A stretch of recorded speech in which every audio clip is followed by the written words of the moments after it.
like to talk to you today about a question.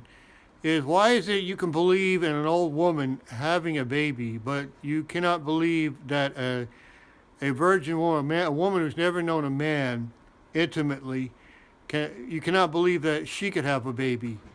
But want to tell you, I was just looking here in Genesis, from Genesis chapter 18. The angel came to visit Abraham, and he told her that he was going to come and that Sarah was going to have a baby in their old age.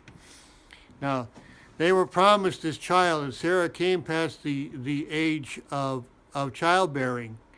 And what she should have believed there was that what God's man's extremity is God's opportunity. That God was going to do this, and we got to learn one thing: that we don't do things in our own power. We do it in God's power. It's in His strength, by His power. And we read that Sarah laughed with herself, which questioning whether or not she could have a baby. And I see elderly women, and I know it's their bodies that could tell are not capable of sustaining a pregnancy. Now, but God can reverse the order of things because He has made things the way they are. And I have to realize, that nothing came into this world didn't come into existence by itself. It was all by the hand of God, and everything happens by the hand of God. And that the angel had responded by telling her that nothing was too hard. Well, the Lord really, with the angels, was saying that nothing is too hard for the Lord. That He could do anything He wanted. That they should not. Now, they should not have given Abraham to the handmaiden, but had let God do it Himself when Sarah was past that age. That God was doing this. And the same thing, we come down to a time when a young woman named Miriam is visited by the angel. She's told she's going to have a baby. And says, her question was, she didn't laugh, but she questioned, how could she be it not having known a man intimately? Now, she was engaged, but, at the point, they were only preparing to get married.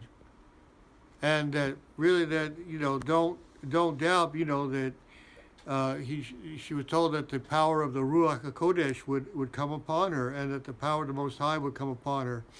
And that the same thing that the Lord said to Sarah and Abraham a couple thousand years before that was, nothing shall be impossible with God. That she just gave herself, behold, the handmaiden of the Lord.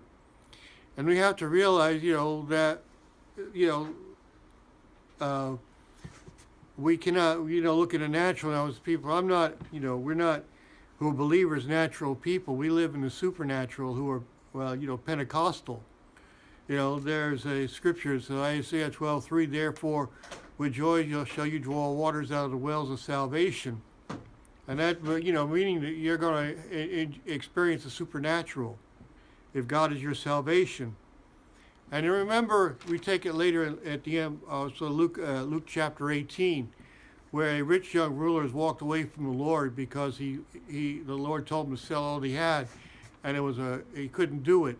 He couldn't bring himself to do it, and his disciple said, well, who can be saved?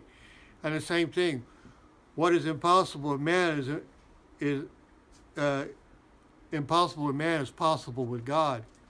And we got to look, if you want to believe, that an old woman could have a baby, you should be willing to believe that a virgin, a woman who's never known a man intimately, can have a baby too. And let me just say, this all depends upon your salvation, because here it was, God was using Abraham to prepare begin a nation, and then to have a son, and then through his son's son, the nation would be formed. But even more important, to believe, if you want to accept the fact that more supernatural, it was the virgin birth. And this all that hangs on your salvation hangs on this. So if you're willing to believe that an old woman can have a baby, then you should believe also that a virgin. Amen.